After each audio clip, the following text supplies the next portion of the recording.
Well, good evening and welcome to the US EPA's Alumni Association webinar on writing impactful resumes, translate experience to opportunities. I'm Lori Boughton. I'm an alumnus of the Office of Enforcement and Compliance Assurance. The Alumni Association, just for a second to give you some context, is a group of former EPA employees as well as those that are eligible for retirement. They can all join. We all worked at the US EPA at one point or another, and we've joined together to foster communication and share some joint activities amongst ourselves.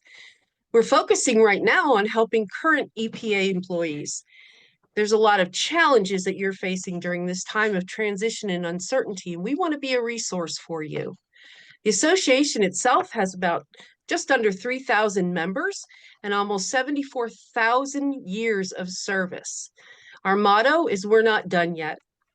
I really encourage you to check out the alumni's website, and we're going to put the website link into the Q&A box so you can check it out when you have time. And feel free to look at all of the resources we have. I want to highlight your attention. We have on our homepage a section that says help for EPA employees that you should definitely check out. It will have a recording of this webinar. It has a recording of the webinar that was done on employee rights.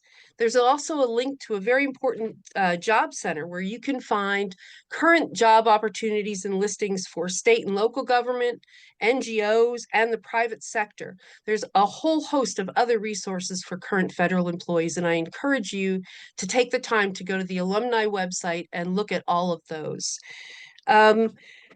We are going to have this session tonight and another session on Wednesday that deals with interview skills. Once you have that fantastic, perfect resume and get the interview, we want you to be able to put your best foot forward. We will be recording this session, as I mentioned. They will be posted on the alumni website. So I've been thinking a lot about this in my time at EPA. And, change is hard, but it's not all bad. And we're here as the Alumni Association, your brothers and sisters from US EPA, to help you navigate through some of those changes that are occurring right now. So what we want to do is hear from you.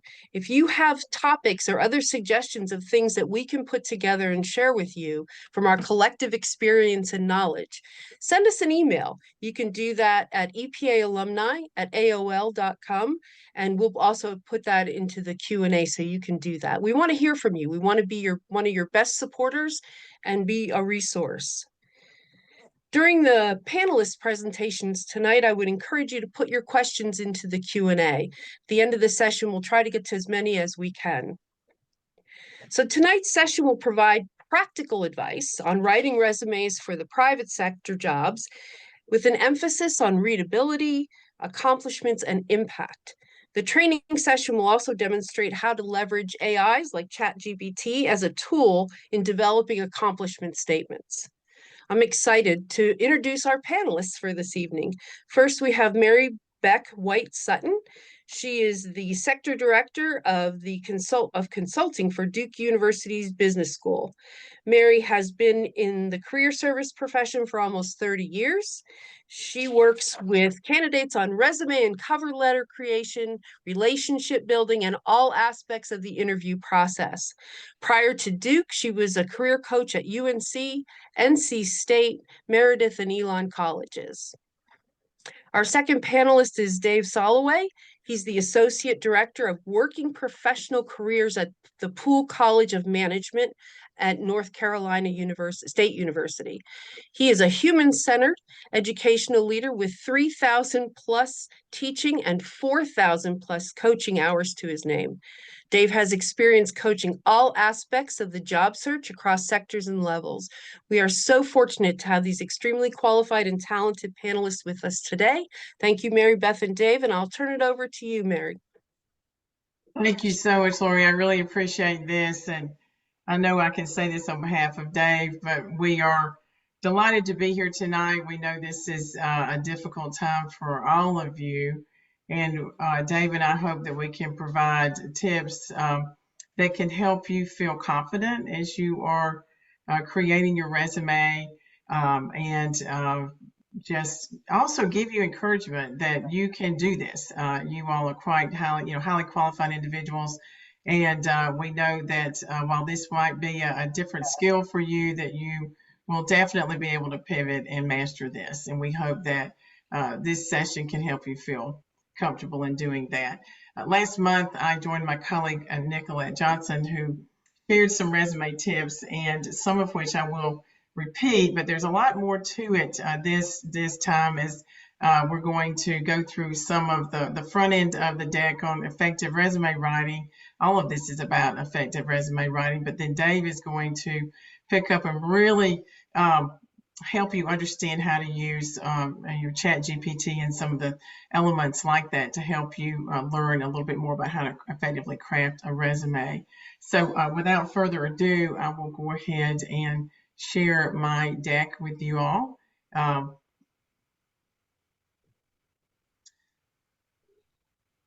So the first part of it is, and I'll stay on this slide a little bit before I go to the next one. When you think about the overall job search process, the resume is not the first place to start. It is something you build, but a lot of times in our profession, we ask that you think through a bit more on self-discovery. Think about your values and your abilities and your skills and your strengths. So those four buckets, like values, abilities, skills, and strengths, reflect on things that you really enjoy doing.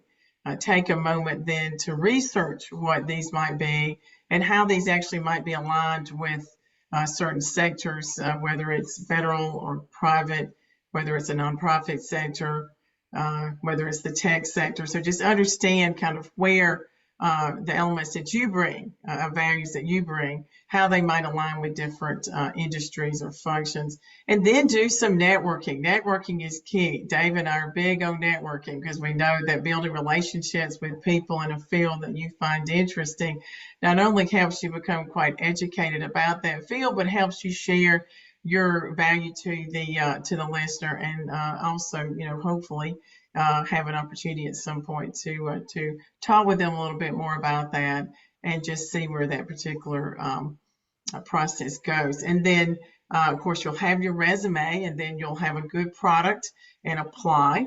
And then hopefully that will lead into interviewing. As Lori said, I know Ro is going to be teaching, running the interview module on Wednesday, so you'll learn more about that. Then you'll have opportunity to hear about feedback and hopefully then get the offer and have some negotiation. But I just wanted to provide a little bit of a high-level view about the process as a whole. And it's a lot more than just this document we're talking about. The document's going to help you as you go through these phases. So the resume, the purpose of a resume, of course, is to present a very concise, structured summary of your qualifications, of your skills and experiences, of your achievements in a way that make you stand out to employers. The job market, there is probably saturated at the moment, and we want you to have an outstanding document. We want you to be competitive in this market. We want the recruiters or the hiring managers to look at this document, particularly given if you're unable to have a networking call with them or present yourself via a cover letter or some other type of document. We want this to be a standalone, strong document where they'll be happy to keep you in the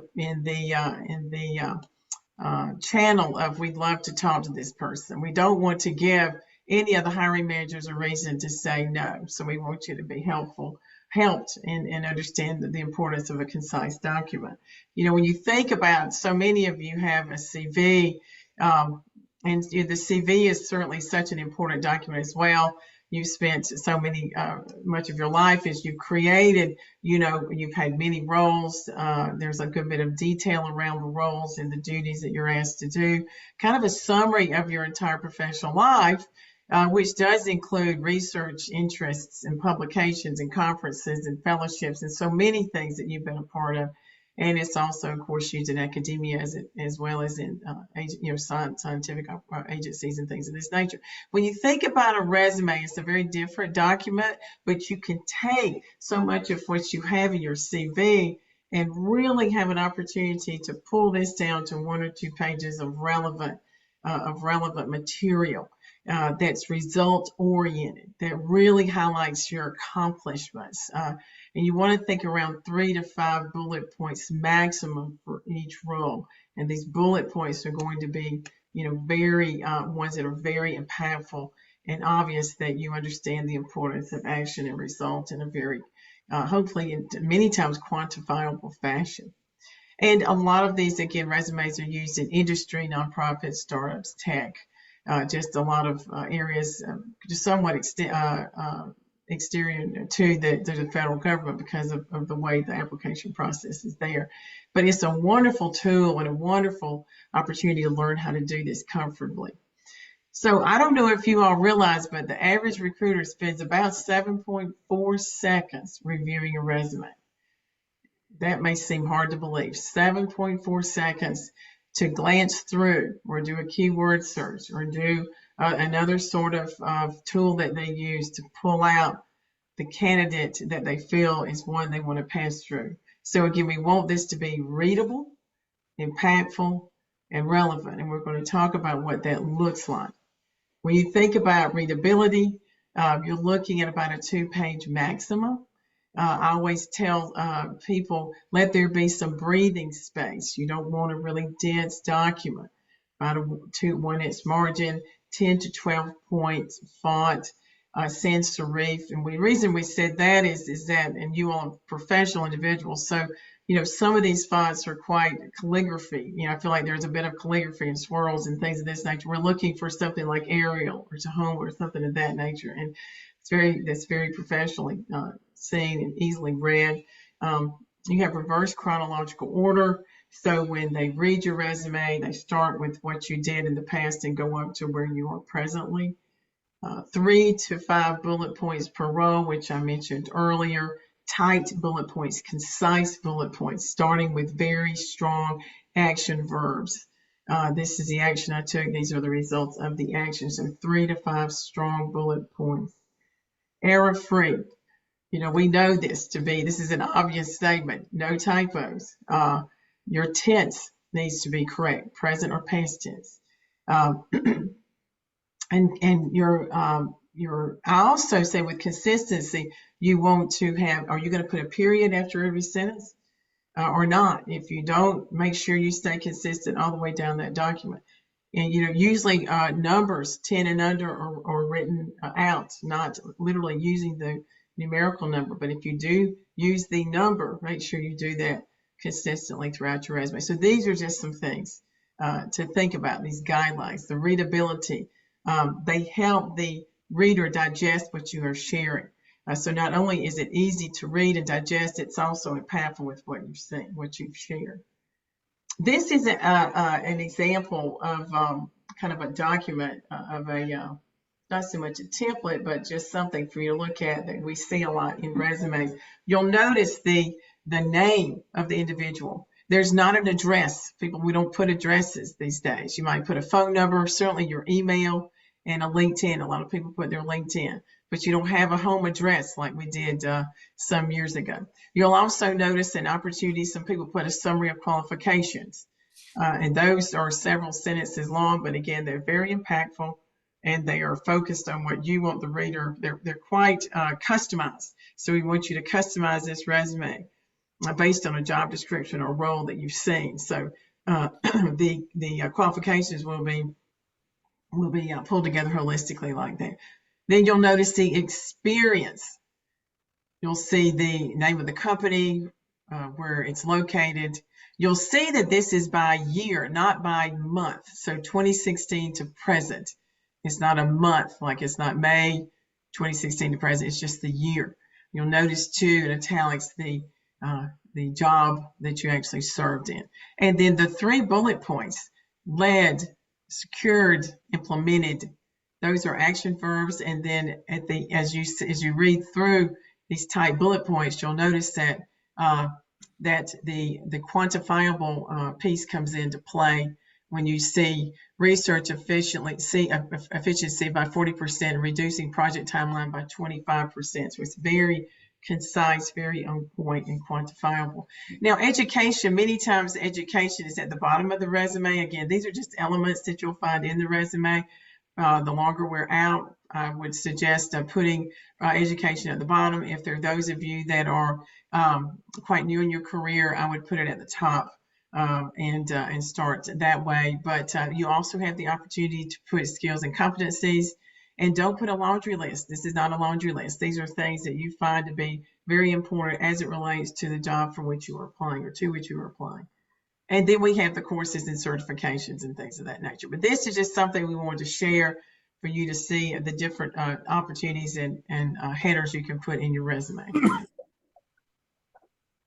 Here's this example of a summary, and you can read this, but I thought it was interesting. I may just go ahead and read it to you. Highly accomplished research scientist with a proven track record of designing and executing groundbreaking experiments that have significantly advanced knowledge in the field. Every word of that first sentence was very well thought out of. Highly accomplishment, research scientist, proven track record of what, they explain it, that has significantly advanced knowledge in the field.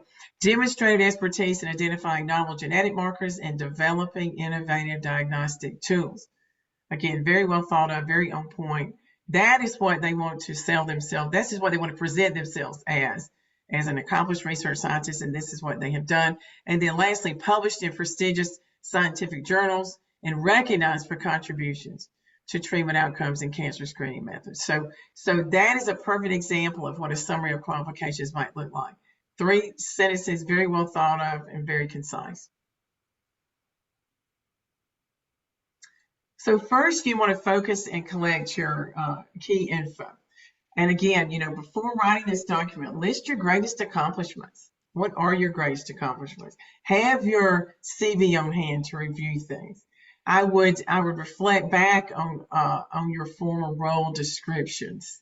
I also think that it's important that, this is where it's interesting when you consider your strengths to think about your performance reviews and what you were told that you did so well in. That can help you really reflect on what you can bring to the table, and also write in this resume, because I know Dave would agree, these are just tremendous things to fall back on. And we also had, you can find a resume template used by a business school too, because obviously that is, we're trained to help people get into the corporate environment, and that is a very solid, here's an example of one, a solid example of what the corporations or what the private sector is looking for. So that's a perfect example of one. And there you'll see, the heading, the roles are next, education, and then the additional information with some of the things that the person thought was most important to share, whether it's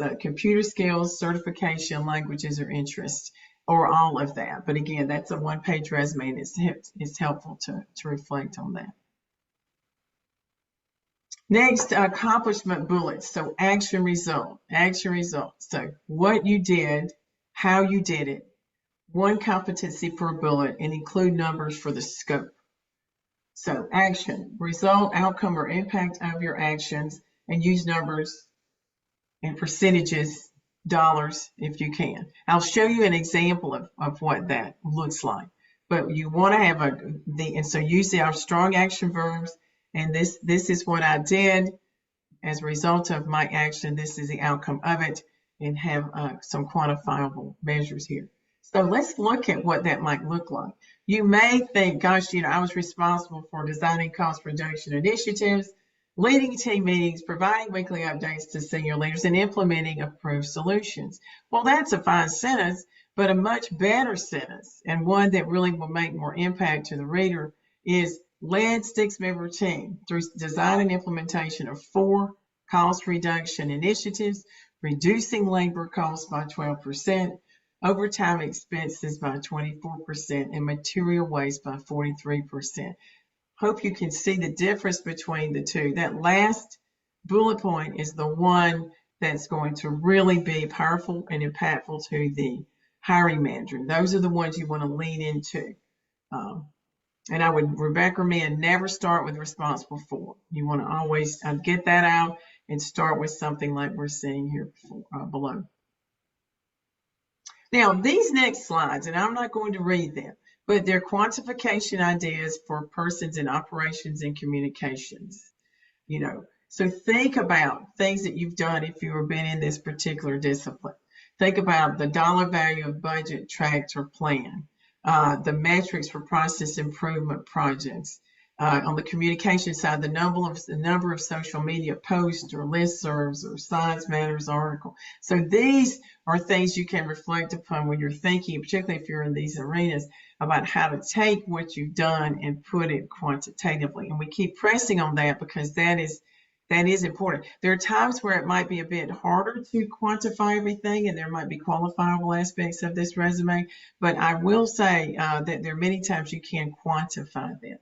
The next slide is about researchers, for our researchers, the number of publications. So as you're thinking about your resume, how many publications have I had? The number of patents, any metrics on the above deliverables, the number of society leadership positions, percentage of improvement in experiential throughput. So there's so many ways I feel like that we might, I hope this can be a time of discovery for you all, because there really are ways that you can take all this wonderful work that you've done for so many years and really put some metrics behind it. These are ways we can help you think through that. Science managers, so the dollar value of budget managed or tracked, how many people or projects were supported? Reductions in anticipated project completion. How many people did you supervise or lead? What were the number of products overseen? So these last few slides went over the communications, the science managers, again, the researchers. And lastly, we want to give you examples around what a research bullet could look like. I managed a $4.2 million research budget by allocating funds across multi-state air and water quality studies, resulting in the adoption of 3 national policy recommendations by the agency. Now, that I feel like is really good action verb. Managed. Managed what? They put the quantifiable number. How did you do it? By allocating funds across multi-state air and water quality studies. What did this result in? The adoption of 3 national policy recommendations by the agency. The next bullet point with operations, you can see we did that similarly. I will not read that, but you can read that for yourself. And I think you'll find it to be something that's tight and concise and really, really showcases a great accomplishment. And for those of us that have many years of experience, please focus on the relevance. Remember, we talked about readability and being impactful and being relevant. Focus on relevance. Prioritize the most recent and relevant experiences that align with the job for which you are applying. Condense the older roles. We do not need to have a laundry list of these things. I keep using that terminology. We don't need that. Just condense the older roles. Avoid listing too many details, and use professional summary to help the reader really understand your experience and what you want now. So that professional summary is going to be particularly helpful at the front end of that resume for those of us that have been in the jobs force a long time. For those of us that are a little bit earlier in our careers, emphasize the results you have. Highlight your transferable skills. We'll talk a little bit about transferable skills. Leverage your volunteer or internship experience, and highlight your commitment to professional development through certifications or online courses or other professional opportunities you've taken advantage of. And Dave, I'm going to turn it over to you to pick up our AI tools.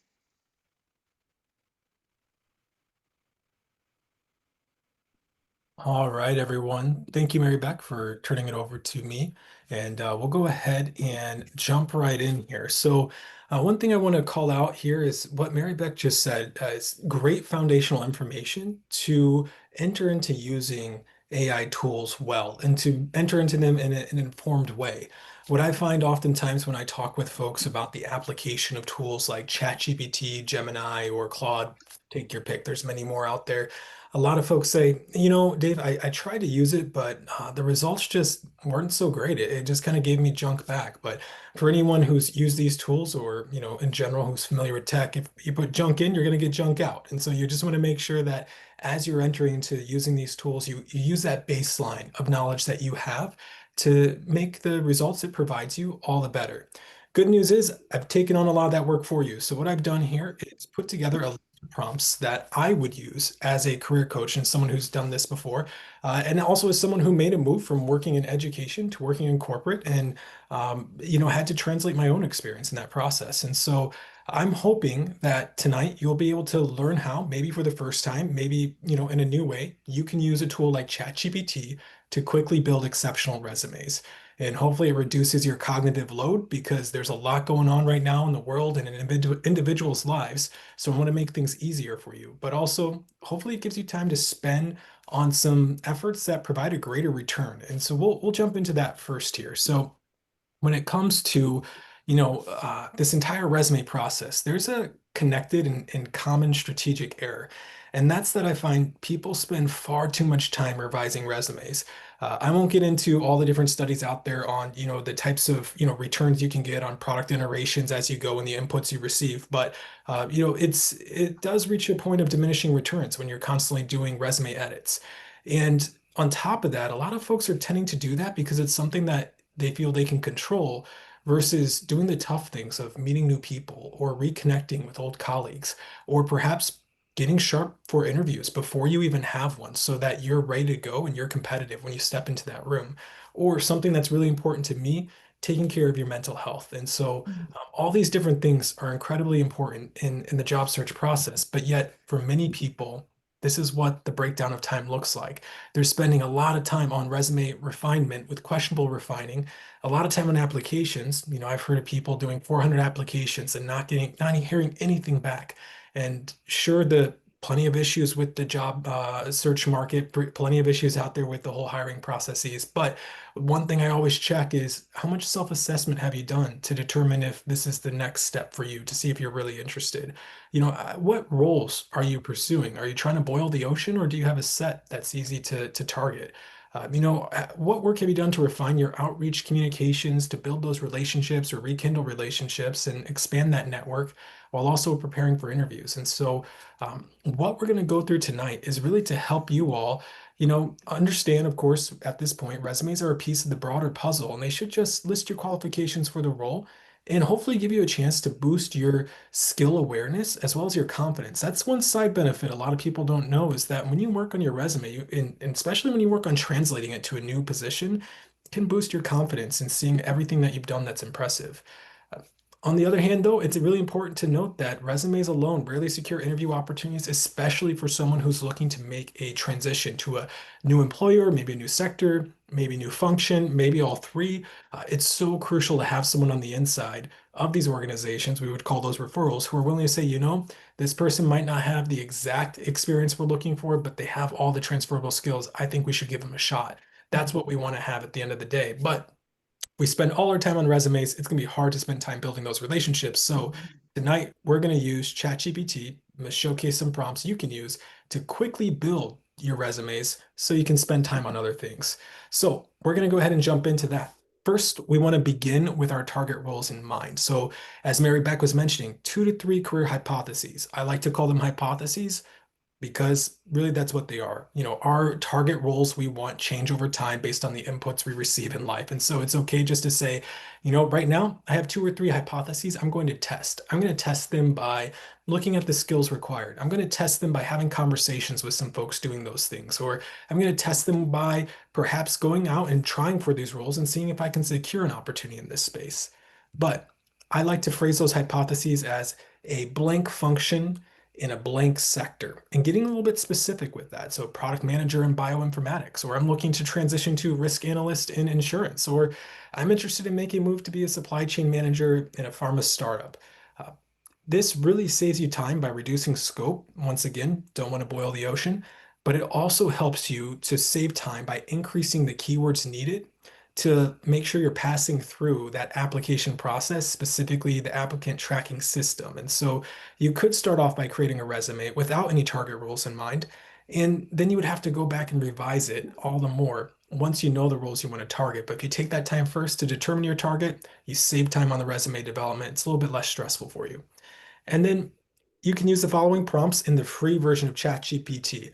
I'm a big fan of not asking people to pay for stuff if I, don't have to, or if my recommendation doesn't require it. And so I like to try to go for free things all the time. I used all of these prompts in the free version of ChatGPT. And what we'll look to do, I'll give you the starting prompt, and then we'll provide additional prompts from there that you can input to continue to develop your resume. So all that's left for you at the end of this session is to take the content in this deck, all these prompts I share, customize them for yourself, plug them into ChatGPT, and by prompt we mean just type it in and ask, and then see what it gives you and see if it helps you to accelerate your resume development. I believe it will. So first off, we want to train our GPT for quality responses, right? So starting off with, it's called a golden circle prompt by some, where you say, hey, you're a mix of professional resume writers, hiring managers, recruiters, and career coaches. Provide guidance for an audience that has graduate degrees in blank, or maybe undergraduate degrees in blank, and blank years experience working in blank roles at the United States EPA in blank, or whatever your situation might be. And then the audience is pursuing blank roles in blank. So maybe it's that product manager roles in bioinformatics, whatever it might be for you. And then you are basing your insights on resources from the most common, and then list the professional associations you can find in that space. Don't know what they are? Ask ChatGPT. What are some of the professional associations in bioinformatics or whatever it might be? And then also include the SHRM, Society of Human Resource Management, and the GMAC, Graduate Admissions Council Recruiters Survey. So the reason I include these, one, recruiters, HR space, that's what folks use there, and there's some great content that they'll be referencing in their as they source talent. GMAC, what we're using there is a general survey across corporate America of the types of folks that types of skills they're looking to hire in all of their business leaders. So they're looking for a general set of skills, and that will help make sure all that information is loaded in there as it's reviewing your content. And then last, make sure it doesn't hallucinate. So we want to know if it doesn't know. Otherwise, it might lead us down a different path. So if you don't know the answer, say you don't know. All right. From there, we want to go ahead and start off with thinking about, okay, what are the broad skills needed? This will be helpful for your resume, but also for your overall targeting of this role and every other step moving forward as you're making sure that you're translating your experience well. Also, as you might know, some desired skills are not listed in job descriptions. I can't tell you how many times I've been part of a hiring process or someone else has told me about their hiring process. We're like, yeah, we're looking for all these skills, but boy, if someone has this skill, that would be great. And so it's helpful to think about the broad skills too. So as we think about that or prompts for that, what are 10 common skills desired in business leaders and blank? So put, the general industry or sector there. And then provide example bullet points that show those skills using an action and result framework, just like Mary Beck talked about.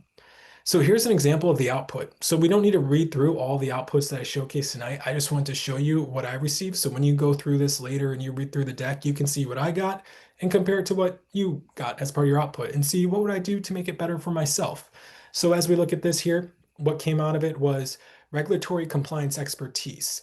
And then it provides an example of a bullet point, cross-functional leadership, risk management, quality risk assessment. So this was all for what are 10 common skills desired in business leaders focused on quality assurance. So a quality assurance manager role. This is what it gave us back for the 10 common skills.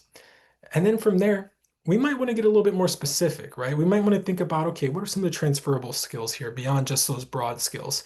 This will help us find the keywords to show that we're qualified, or perhaps help us identify knowledge gaps that might end up being blockers in our process moving forward. So maybe there's a certification we need to get in order to be successful pursuing this opportunity. And so the prompts to use for that, here's a link, which would be the job description. And you can do, I recommend three different job descriptions within the, similar functional area you're interested in. So maybe these are all quality assurance manager roles. And then here's a link for a job description that matches my target role. And then the first one, excuse me, is a link of your previous job description. And then from there, list 20 transferable skills. So you're just asking it, hey, let's match this up. Give me some ideas. What did it come back with here? We have everything from regulatory compliance management to cross-functional collaboration, team leadership, product management, all sorts of different aspects that perhaps you didn't realize maybe you were already doing in your role. You just needed to learn the new language for it. All right, next up here, receive examples to replicate and refine. So you want to show the skills in action and quantify the impact that they made in a way that you can do this using ChatGPT or Gemini, whatever tool you like. Provide 20 examples of accomplishment statements. Boom, hits you back with this great list, and you could keep it going, right? You just want to make sure as you're thinking about these accomplishment statements, you've loaded in your target roles so that it's actually giving you the outputs that you would want to be a good candidate rather than just general outputs. We have everything here from spearheaded a public outreach campaign to conducted quarterly audits to managing a $5 million annual budget, all sorts of possibilities here to really help you accelerate that development and building those bullet points that Mary Beck was talking about. Next up here, generate and edit a professional summary. So one of the things that we talked about before was that top section, and maybe you have, a lot of experience, or maybe you don't have much experience in the professional side, but you perhaps had some educational leadership back in the day, whatever it might be. You want to make sure whatever you're doing, you're connecting your past to your desired future in a relevant and authentic way. Now, there's plenty of prompts like this out there on LinkedIn if you're a nerd like me and follow all the other, career management conversations that go on. But one thing that I like to add to that conversation here is making sure that your prompt says, I would like to also include my professional values. This helps you make a little bit more of an authentic statement, as well as start to craft your style of leadership and your brand as a leader within your messaging. And so the prompt here would be provide a two-sentence compelling professional summary that includes transferable skills in a third-person voice. Make sure it includes my professional values of maybe say collaborative leadership, community impact, and something else. The results come back as something like this. You might have something like a seasoned public affairs and scientific program leader with 15 years experience driving cross-functional collaboration, yada, yada, yada. But then you might say, that's not quite me. I don't know. I want it to be a little bit different. Add a little bit more about this value. Or you might say, make it more concise and compelling and improve that output to make it a little bit shorter. The goal here is to reduce your cognitive load, make it easy for you. And I wouldn't say you always, copy and paste exactly what you get from ChatGPT, but it gives you a great starting point for what you want to refine for yourself. Now, from there, you can extract impact through storytelling. So say you're in a situation, you're like, Dave, I've gone through my previous resume that listed all my responsibilities. And I've thought through how can those look like accomplishment statements. I took my old job descriptions, even my, details that were no personally identifiable information, but details from my, performance reviews that were valuable. I loaded them in to see how I can make accomplishment statements. But I have this story that I'm really proud of, but I'm trying to figure out, how do I translate that impact? Well, tell the story, right? Be careful about sharing personally identifiable information or anything that, legally you can't share, but you can share a story on a high level and ask it to translate that story into an accomplishment statement for your target roles. So translate the following experience into an accomplishment statement that highlights skills for quality assurance roles. And you say, hey, I found high levels of dangerous chemicals in a local river that fed into several communities, including vacation destinations or whatever it might be. I think it saved a lot of lives. Just something very general, conversational. Or maybe it's, I leveraged Zoom in 2013 to conduct oral history interviews, and it led to X and Y. Whatever it might be here, you can tell the story. And what I love to do, this is something you could try as well, is you can just hit that microphone button on the ChatGPT app, and it will just record you speaking it. So it's a little bit easier for you, so you don't have to type everything out. That's nice to be able to do as well. And the results here, as I did that, it provides a great example of how you could translate that experience into a quality assurance manager role that leverages all that work we did before, all those inputs of here's what we want for accomplishment statement, use these tools, pulls all of that together to list out, hey, here's, 7 different types of accomplishment statements you might want to consider to highlight that experience as something a quality assurance manager would be doing. So a really great way that honestly in the past would have been probably 3 to 4 hours of coaching with a really experienced coach you can do in 2 minutes. So it's something that's both terrifying, but hey, why not use it at this point in time for your advantage to accelerate things, right? It's amazing what it can do. It's almost scary, but at the same time, it can be incredibly helpful. So highly recommend leveraging this tool to accelerate your development. And of course, at any point in time, you're sitting there and you're going, actually, I'm not sure. I feel like there could be more here. I'm not fully getting at what I did. Ask it follow-up questions for deeper insights and play with it. It's one of the best things you can do to generate more. And so a simple question like, okay, what you just gave me was all right, but what information could improve those accomplishment statements? What am I missing? I heard there were some things in this presentation I need to include. And so I asked the ChatGPT that exact question, and what came back was, of course, quantifiable impact, talking about, hey, maybe approximate the population protected, maybe enter, the maybe the extent of contamination that happens. So things that can help people understand scale, scope, all those things that lead to impact.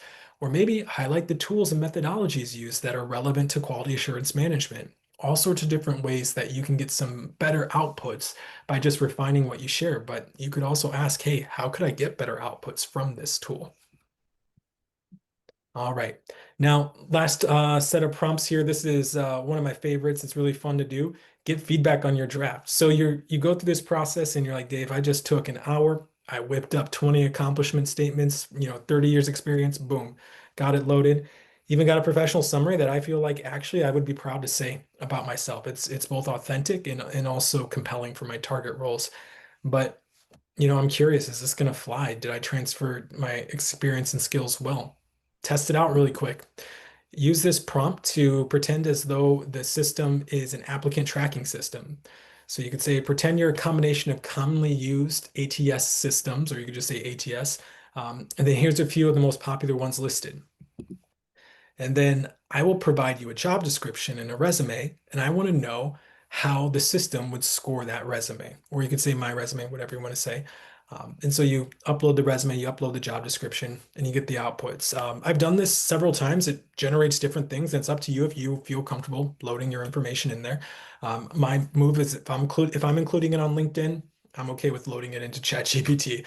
And so as I, get those outputs, what I've seen happen in the past is that it sometimes gives me a percentage of, hey, based on this analysis, you've covered about 80% of the skills, but you might want to hit a little bit more on this collaborative leadership piece or a little bit more on this, process management piece.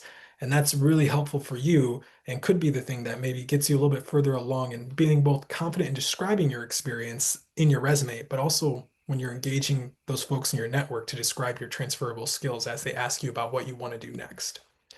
And then from there, you could also use the hiring manager prompt because it's not just, the systems that are looking at our resumes, it's also hiring managers. And so you can say, hey, you're a hiring manager for this quality assurance manager role at, let's pick something like advanced auto or pick something else, right? And then from there, conduct a SWOT analysis of the following resume. You can load your resume in there and say, what questions would you ask in an interview? So this gives you the opportunity to take a look at your resume and think about, okay, if it was a hiring manager at this place, maybe what are some gaps they would see in my resume, given I'm trying to transfer my experience? What are some strengths perhaps that I'm not really seeing? That can be helpful too. In addition to that, it can be helpful to anticipate interview questions because hopefully, as you're going through this process and quickly getting your resume done, you're using that time to take care of yourself as well as build relationships with people. And when you're building relationships with people and they start to know what you're seeking and they see your great experience and you're able to convey some of that, it's amazing how quickly just your standard coffee chat, as we like to call them, or informational interview or listening tour if you're, more advanced in your career, how quickly that can turn into a screening call or a screening conversation. And so it's great to be able to think about ahead of time, what interview questions hiring managers might ask you if you're looking to make a career change into a specific position. All right, so key considerations I always have to say, do not share confidential information. I just say that because I cannot recommend anyone load confidential information into ChatGPT. I do not want to get in trouble for that. From there, ensure all your info on your resume is accurate. One thing that is happening right now in this process is people are lying on their resumes and they're using ChatGPT to help them become great liars. I am not a fan of that. I do not endorse that. what I'm here to say is that it can help you translate, help you see the, missing language in your vocabulary to talk about your experience. But by all means, make sure it's accurate, make sure you can back it up with stories of things you've actually done. And then play with the coach developed prompts to generate insights for your situation. The prompts I've created are informed, but that's not to say you might have some additional insights to make them better. I also say this because, as some of you might be aware by the news and everything in the world right now, uh, knowing how to use these LLMs, knowing how large language models like ChatGPT, knowing how to use AI is a critical skill for the workplace. We must be using these skills in to whatever extent employers allow. We need to be using these because this is where the future is going. And so if you play with these and you get an interview question that asks you, hey, tell me about your experience using AI. You're able to describe some of the things you know how to do, with AI if you haven't used it yet. All right, next up here, as we think about next steps in the job search process, don't forget to determine those career hypotheses, revise your resume using the prompts, articulate your common thread and why for others. So important thinking about, okay, here's everything I've done before. Here's the one piece across all of it that's true and also is why I'm starting to head in this direction. That can be very powerful for you moving forward. And then build and rekindle relationships with people in target roles. I'm a socially anxious introverted person, even though I public speak all the time. And so for me, what's really helpful in networking is if I'm targeted and if I'm thinking about, I don't need to make a friend with everybody. Like my good friend Mary Beck, I lean on her for that. She does that so well. She can make friends with anyone. I just need to make sure that I'm thinking about who are a few people that are in target roles I'm pursuing, and I can spend my limited social energy trying to engage those people. And then activate advocates to ensure that you're getting the advantageous insights, leads to perhaps more information, other companies that are hiring right now. Maybe it's contacts at those companies that they have, as well as job referrals. And I say activate because a lot of people will build relationships, but they don't eventually make the ask of, hey, do you know anyone over here at Genentech? I just saw that today on WRAL that they're opening a plant in Holly Springs, I think it was, and they're looking to hire 450 people. That's a fact. You might know someone who knows some people over at Genentech, and you can get connected with some folks over there. And next thing you know, you're entering into a hiring process because you decide to take a moment, build a relationship or rekindle it, and then ask for insights or leads on opportunities as well as people to meet. And then, of course, helping others now and later. Y'all, if you're in a job search process, can feel like, of course, you need something, you're looking for something, and it can be easy to forget you have a lot to offer. And so just keep an eye out for folks who can help as well as you're moving along. And I find that the impact of that's exponential moving forward. So that being said, you know, if everyone is optimizing resumes, I just want to call out that earning referrals is more important than ever to stand out. And many people are using these tools to optimize their resume. So hopefully you'll use them as well. But that being said, there's all sorts of questions we could dive into today. Mary Beck and I, as you could tell by our intros, we have some experience in the field. And so we've pre-populated this with a number of questions, just in case, you don't have any off the top of your head. And we can spend a little bit of time diving into these, but I'll stop there for now. Mary Beck, any closing thoughts on what we've covered so far? I don't have any, Dave. I think you've done a brilliant job just really giving a wonderful high level view to our audience. And I know that's a lot to digest for people, particularly. The one thing I did want to just reemphasize is what you said earlier, learning things and the AI, LLM, these are critical things, regardless of age, stage, years of experience. Like that's the relevancy in the workforce, among other things, is coming up to speed on things so you won't be left behind. And we want to provide, as Dave did, these just to double down on that facts about really being up on these important tools. Yeah, and if doing it personally with your resume and career content's too much at first, you pick your favorite topic and become an expert in that using the tool. This is Jeff. So I noticed one of the questions in the Q&A was, could you walk us through a chat GPT session? Of course, you walked us through it verbally, but you didn't demonstrate. But I will say this, when Dave shared this information with me a few days ago, his slides, chat GPT was like Mandarin to me. I mean, I was so intimidated I said, these people are just going to go crazy if they haven't used this before.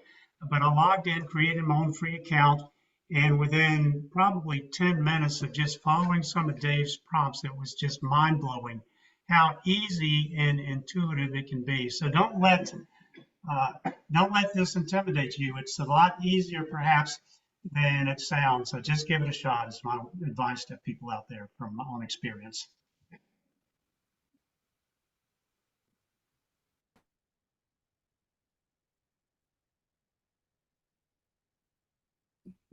All right, well, I'll stop sharing here and we can maybe dive into some questions.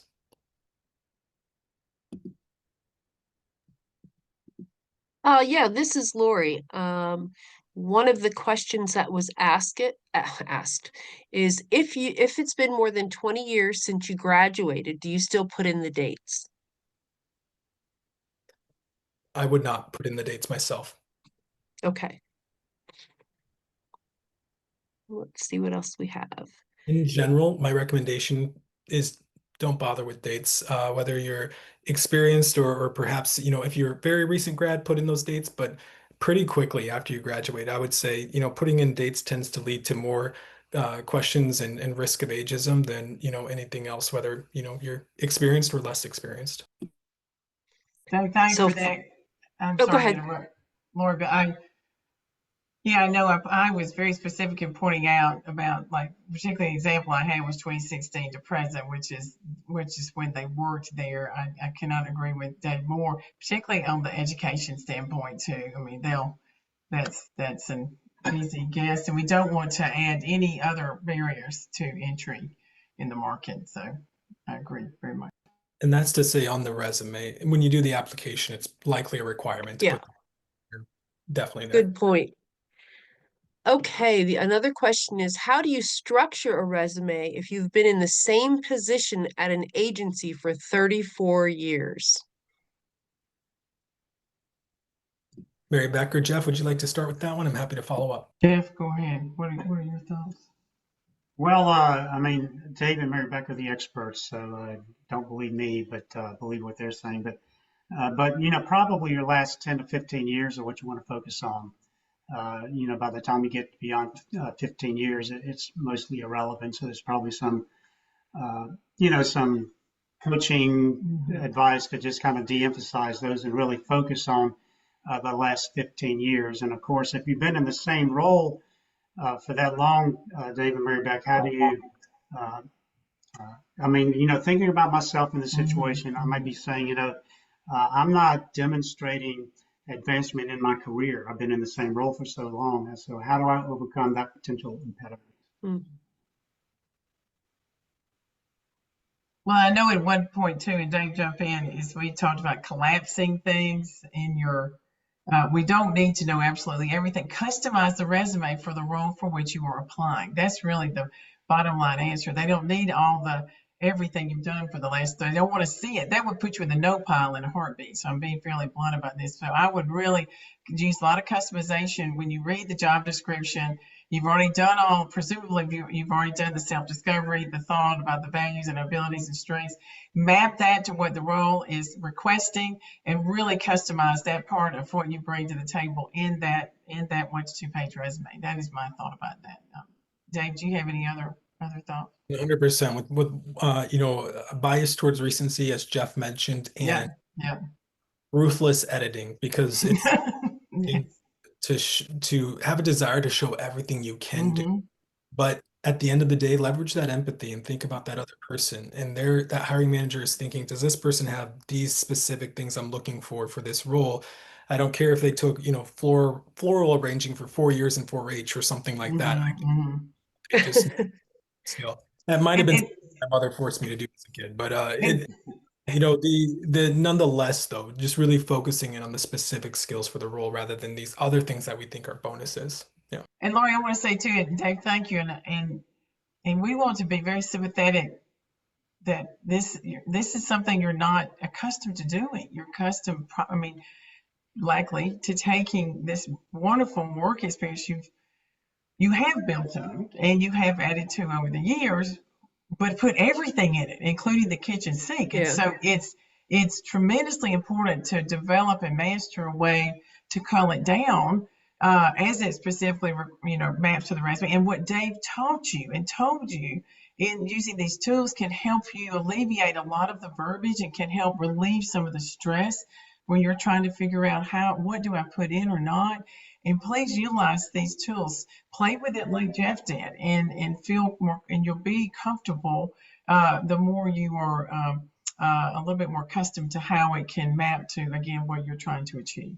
I would just add, I would argue if an individual has an updated resume that's targeted for government roles, you have a rich database. You Oh, yeah. Mm-hmm. have a Very database, true.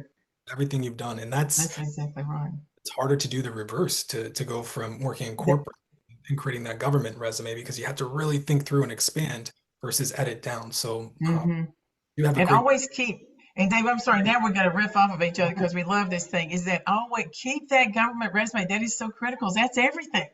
And to Dave's point, Right. you've got it all. And then you'll know what to pull and put in the various baskets of job opportunities you explore. Yeah, I would just add to that, not being an expert in this at all, but your position description tells you what the job that you had, what the requirements are. That's a good place to start as well. The skills, knowledge, and ability, that sort of thing. Okay, I got a question. What is a CV? Oh, curriculum vitae. No, not me. That was a question in the Q&A. Does anybody want to expand on that? Yeah, it's a resume that's often, I'll say resume just for easy translation here, resume that would be often used for more academic type of roles. That would list things like, publications and all of your experience. So if you don't know what a CV is, then, it's a longer resume, so to speak.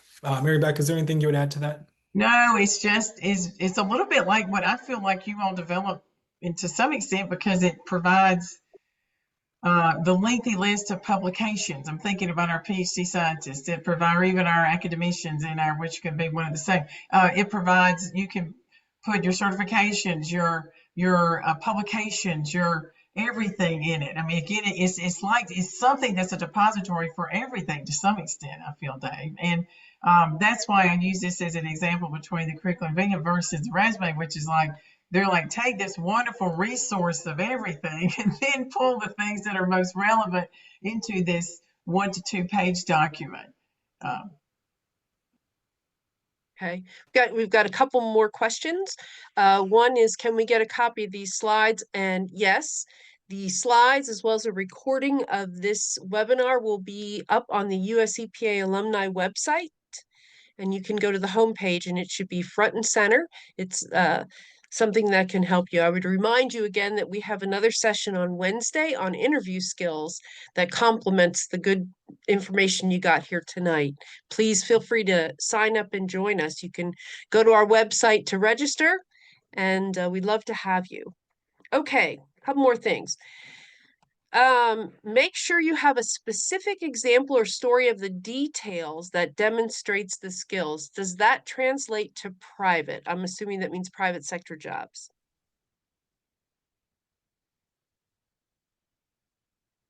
Okay. Yes. How do you make AI output look original, like you developed it yourself? Yeah, a couple ways you can do that. So there's some. Okay, the easiest way I think is to think about, you could do a shot calling and provide something that you've written in the past that is similar to your voice, and whether it's a paper you wrote or something along those lines, and you could upload that and say use this sort of tone and voice, or you could just call out, use a conversational tone or a professional tone. Those are all different things you can use to help refine it.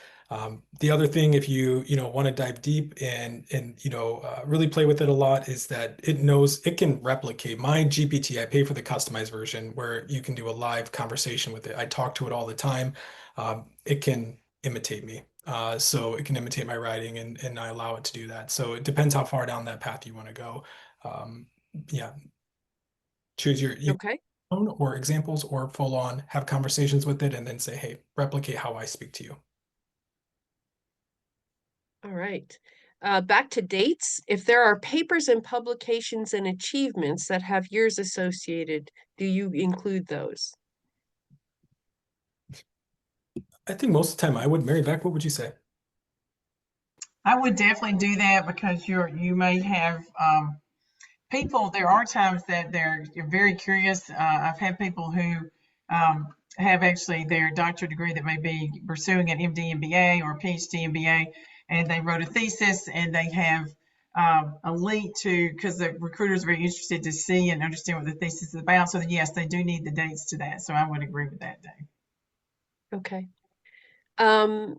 If you've been out of work for more than a few months and doing some light consulting, is it worth listing that as your most recent experience, or is it fine to have a 2024 end date on your most recent position?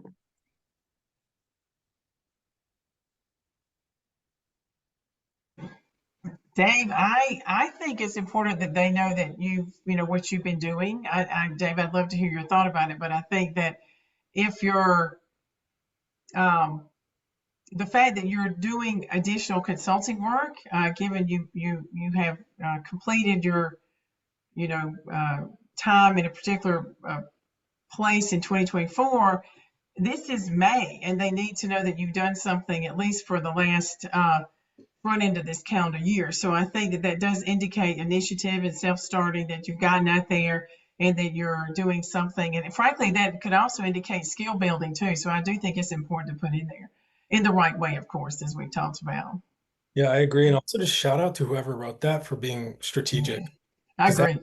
move and something people often overlook, when they're, seeking new opportunities and, if they're, a highly conscientious person and love to, work and be, making progress on something, or they just want to make sure that there's not a gap on their resume. That's a great move to do. So just shout out. I coach people to do that sometimes, but not many people think to do that. So way to go. And Jeff and Dave, you wrote, brought up something very important: gap in the resume. And it's not that we haven't had gaps in the resume. We all have things that happen in life, but I know when I read a resume, and Dave, you probably do too, I look to connect everything all the way up. And when I see, to your point, Dave, that someone has transitioned from one place to the other, that I also love to know their decision making behind why they may have done that, which is offering a wonderful opportunity for the individual to say, I left this role, however, I did decide to pursue the consulting role, and here's where I am today. So I just think that story, the resume is a story. Remember, your resume is a story of your decision making and why you did what you did. And that's why we talk about it. Kind of just, rolls all the way up to where you are today. So. I know it's just about 9. There's a couple more questions that I think would be helpful for people to hear. If we can go maybe a little bit over, is that okay? All right. We know that the agency is heading towards a reorg. How do we handle changes in names of offices, divisions, and groups on resumes? Do we list the actual organization we were employed by then if it no longer exists, or do we use the new organization names?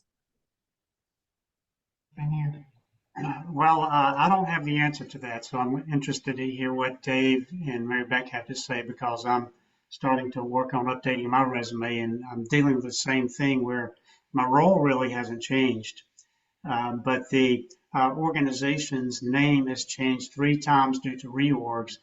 And what I was thinking I would do is just take it up one level, maybe, because the Office of Research and Development, that stayed steady over that time frame. For me personally, it's just the sub-organizations. But I'm going to turn it over to Mary Beck and Dave, because I'm dying to hear that question. In fact, I wish I could take credit for writing it in the chat box. I don't know. I'll be honest. I don't know if you all get direction about that, because to me, I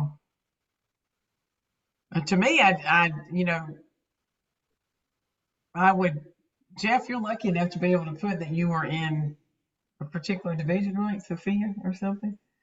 Yeah, but that's changed names. But that's changed names 3 times. times. And what I don't think we need, Dave, jump in here, because I know we've seen sometimes people, when they, for example, their acquisitions, right, in the private sector, firms buy other firms. And if I was at a particular organization and I put in parens acquired by another one, the next thing you know, you're going to have just this whole This half the resume is going to be loaded with things that happen with change. So my thought is that Dave, please jump in here, and others that are experiencing this, is maybe just go back with your original, where you worked when before all this occurred. I don't know, Dave, what do you think? And if you do decide to put the change that has happened, I mean, make sure it's really truncated where it's not so heavy on the different changes of the Yeah, and my recommendation is generally if the entire business changes its name, then I change to the most recent name, because when people are searching, recruiters or whoever it might be, Mhm. if let's I feel like it's a tough situation to go through Yeah, that, so yeah. I'd call it a specific company, but say company A now changes their name to company B, then Mhm. I'm listing as company B. And if there's some power to that name for company A, it's only one change. I'm Mhm. formerly known as blank, right? Right. Mhm. Maybe doing that, but going with the most recent name, Mhm. it's a recognized name. If it's a department or business unit change, I have different, advice depending on the situation, because if a department changes its name and it sounds like it changes functional areas to your benefit, then I might, list out, your title, and it's just, your title, and then the department name change. If it's from org of research development, I'm going to make up something here, and Mhm. it was, financial, division, whatever it might be, and it makes that change. I wouldn't just bucket it all as the same thing. I would split that up. But depends on your search situation and what you're going for and what you're targeting, and thinking about what's the greatest return here on what I'm listing on my resume. I love it, and I also think, because and you made a couple of really great points here. When somebody looks it up, and I would pretend like I was a hiring manager, and I'm looking this thing up for them to have relevant knowledge about the new area I'm talking about. I think that is going to be I think a great connector, Dave, when you said that. I think that that if they look it up and they don't find it, that's going to be problematic as well. So perhaps that is that advice to just, when you look yourself up and look up where the recruiter or hiring manager might look, make sure it's aligned with what's in the Number one. number one. Yeah. So, Yes. what happens if the organization has been eliminated? Mm. And that's something that we have people in the audience that they're Well, that's dealing with. true.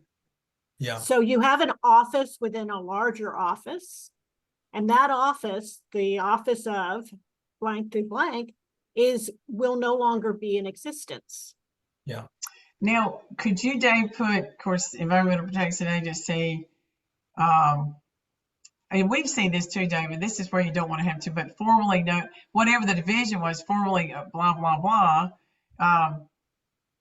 But I would say think about your target audience. What yeah, matters? target audience. Yeah. It matters to you a lot, me, if I'm in that situation, that I've gone through that change, that hurts. Mhm. To the outside, I don't know No. what it is, versus, being in a spot where you have overall EPA, right? And then Mhm. you have your role listed, and maybe department listed with it there. Number of questions behind that. I don't think, especially depending on, your overall search, how many questions that's going to raise, as much as what was your role? Oh, EPA. All right, right. You have those connection pieces. That's what people are paying the most attention to when we look at eye scans on what people are looking at resumes.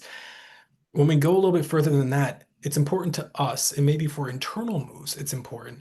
But for external moves, I find it's not quite as important as we think it is, as the professionals who have gone through that. But if it has been eliminated completely, if an organization has been eliminated completely and its business, company C, will say, I would say you shouldn't remove it from your resume. It should still be, Mhm.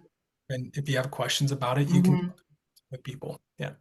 I agree. And there might be an opportunity, and this is where I don't want to get in the weeds too much, but if you ever have an opportunity for a cover letter, again, you want to be careful, because you don't want to spend 4 paragraphs in the cover letter trying to explain a lot of things that, frankly, the reader won't care about. I don't mean to sound that, because you care about it deeply. We care about it for you. They may, and Dave already made this, they may not care. That is not why they're looking at the resume. They're looking at you for other things. So I think it's just being able to step back and think, what do they really care about and is relevant at this moment?